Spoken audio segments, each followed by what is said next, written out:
पुनर्जन्म के किस्से कहानियाँ बचपन से सुनते चले आए हैं। यकीन तो नहीं होता, लेकिन जब ऐसी चौंका देने वाली दुर्घटनाएं सामने आती हैं तो मजबूरन यकीन करना भी पड़ता है। ऐसी ही एक कहानी महाराष्ट्र के जलगांव की है, जहां एक बच्चा प्रजापति परिवार में जन्म लेता है। उसका नाम रखा जाता है आदित्य। आदित्य बचपन से ही सामान्य बच्चों की तरह बिल्कुल भी नहीं था।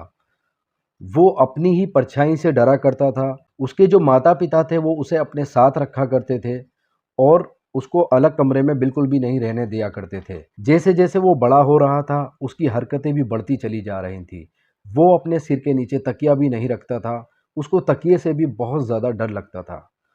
एक दिन उसके माता पिता प्लान करते हैं कि उसको क्यों ना किसी डॉक्टर के पास उसका इलाज कराया जाए, कहीं उसे कोई बीमारी तो नहीं। वो डॉक्टर से कंसल्टेंसी लेते हैं और वहाँ पहुँच जाते हैं। डॉक्टर से सलाह करते हैं बच्चे के बारे में, सब कुछ डॉक्टर को बताते हैं। डॉक्टर उनकी सारी बात सुनने के बाद उन्हें बताता है कि जैसे जैसे ये बड़ा होगा, इसकी हरकतें, इसकी जो सारी हरकतें हैं वो सामान्य होती चली जाएंगी। तो आदाब, नमस्ते, सत श्री अकाल। मैं साहिल खान जुर्म की दुनिया में फिर एक नई कहानी के साथ आपका स्वागत करता हूँ। एक दिन की बात है, आदित्य अपने पिता के साथ सोफे पे बैठकर पिक्चर देख रहा था। उस पिक्चर में एक सीन आता है, एक बीवी अपने पति को बुरी तरीके से मार देती है और उस सीन को देखने के बाद आदित्य अपना सर पकड़कर ज़ोर ज़ोर से चिल्लाने लगता है और वो वहाँ पर बेहोश हो जाता है। बेहोश होने के बाद सब लोग बहुत ज़्यादा परेशान हो जाते हैं।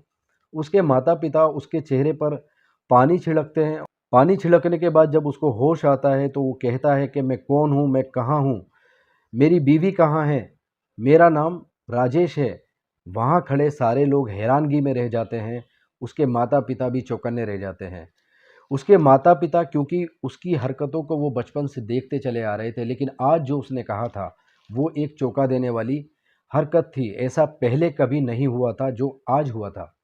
आज उसके माता पिता उसकी बात को एकदम सीरियस ले जाते हैं और उससे पूछते हैं, अच्छा बेटा बताओ, तुम क्या हमें बताना चाहते हो? क्या तुम जानते हो, क्या राज है ऐसा जो तुम हमें बहुत दिनों से बताना चाहते हो और बता नहीं पा रहे हो? उसने अपने माता पिता को बताया, मेरा नाम राजेश परमार है और मैं महाराष्ट्र के पुणे में रहता था। मेरी एक बीवी थी, मेरी शादी के 10 साल बाद उसकी मृत्यु हो गई थी। क्योंकि उसकी मृत्यु हो गई थी, मैं अकेला था, इस वजह से मैंने अपने अकेलेपन की वजह से दूसरी शादी करने का फैसला लिया। लेकिन मुझे क्या पता था, मेरी जो बीवी है वो मुझसे नहीं, मेरी प्रॉपर्टी और मेरी दौलत की वजह से मुझसे शादी करना चाहती है। एक दिन की बात है, उसने मुझसे कहा, आज मौसम बहुत अच्छा है, कहीं घूमने चलते हैं। मैं भी खुशी खुशी तैयार होने लगा और मैंने कहा, ठीक है, जहाँ तुम कहती हो मैं तुम्हें वहाँ लेकर चलूँगा। वहीं घर से कुछ दूर मेरा एक फार्म हाउस था। उसने कहा, हम अपने फार्म हाउस पे ही आज डिनर करेंगे, मैं वहीं खाना बनाऊंगी और आज हम डिनर वहीं करेंगे। मैं खुशी खुशी गाड़ी में बिठाकर उसको फार्म हाउस ले जाता हूँ, लेकिन मुझे क्या पता था उसने एक षड्यंत्र रच रखा था मेरी मौत का। उसने अपने प्रेमी को मुझसे पहले ही फार्म हाउस पे इनवाइट कर रखा था। उन दोनों ने मेरी मौत का दिन लिख रखा था। शाम होती है, डिनर का टाइम होता है, खाना खाने का टाइम होता है। वो मेरे लिए कुछ खाना लेकर आती है और मैं खाता हूँ, मुझे चक्कर से आने लगते हैं।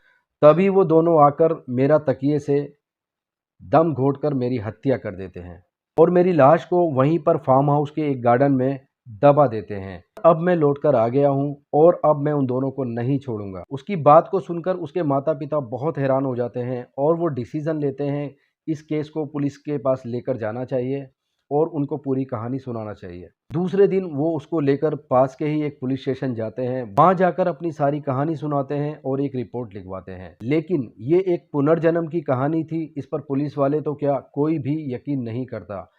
पुलिस वालों ने कहा, ये पुनर्जन्म की कहानी है और इसको मैं तो क्या, कोई अदालत भी नहीं मानेगी। अदालत सबूत मांगती है और इस कहानी से कोई एविडेंस भी जो है साबित नहीं होता। तभी उसे आदित्य, जो राजेश है, उसको याद आता है कि मेरी लाश को उन्होंने एक फार्म हाउस के गार्डन के अंदर दफना दिया था। शायद वहाँ से कोई क्लू मिल जाए। वो अपने माँ बाप को बताता है ये बात, क्योंकि बच्चा छोटा होता है, ज़्यादा कुछ बता नहीं पाता। तभी उसके माँ बाप पुलिस को बताते हैं कि ये बच्चा बता रहा है कि उस लाश को फार्म हाउस के एक गार्डन में दफनाया गया था, वो जगह मुझे याद है, मैं पहचान लूँगा।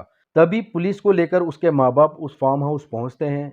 जब वहाँ खुदाई कराई जाती है तो आपके क्या, किसी के भी पैरों के नीचे से ज़मीन निकल जाएगी। खुदाई करने के बाद उस जगह से कंकाल निकलते हैं। उसी राजेश परमार के कंकाल, जो कि उस बच्चे ने पूरी कहानी बताई थी, उसी जगह पर वो कंकाल जब निकलते हैं तो सबके पैरों के नीचे से ज़मीन निकल जाती है कि ये पुनर्जन्म वाली कहानियाँ जो हम किस्से कहानियाँ बचपन में सुनते चले आए थे, वो आज हकीकत होने के लिए जा रही है। और पुलिस इन्वेस्टिगेशन करती है और उन दोनों को ढूंढना शुरू कर देती है। वो वहीं राजेश के फार्म हाउस पे, राजेश के पुराने घर पे, उसकी जो प्रॉपर्टी थी उस पर दोनों ऐश कर रहे थे, वहीं रह रहे थे। पुलिस जाती है, वहाँ से उन्हें गिरफ्तार करती है, उन्हें पकड़ती है और पकड़ने के बाद जब उनसे पूछताछ की जाती है, पूछताछ में वो अपने जुर्म को स्वीकार कर लेते हैं और उस बच्चे की सारी बातों पर सबको यकीन करना पड़ता है और जो वो बच्चा कह रहा था उसकी बातों पर सबको विश्वास करना पड़ता है। उन दोनों को अदालत उम्र कैद की सज़ा सुना देती है और उस बच्चे को उसके माँ बाप राजेश का नाम दे देते हैं और राजेश के नाम से ही उसको पुकारने लगते हैं।